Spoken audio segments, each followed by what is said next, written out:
What's up, guys, and welcome to Santa Streets. And today we're going to be talking about Moto G9 Plus.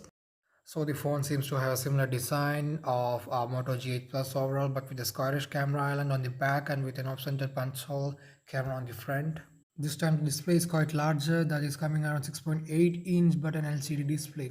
The chipset remains unnamed while the memory configuration, or at least one of several, is 4 GB RAM with 128 GB of internal storage and micro SD is supported. The battery powering up this device is quite larger, that is 5000 mAh. The quad camera setup isn't detailed, but the main sensor is going to be 64 megapixel. And by judging the size of one sensor, there could be 2 or 5 megapixel dedicated macro snapper. And also, an ultra wide camera can be expected. You will not be getting a 5G connectivity over here, and it's going to be a hefty one, that is 223 gram. Here the pricing is going to be like €255 for 4 GB and 128 GB variant. So guys, that's all for today, and if you enjoyed the video, give me a thumbs up. If not, dislike the video, but do subscribe to my channel. Also do comment, and I will catch you on next video. Till then, peace out.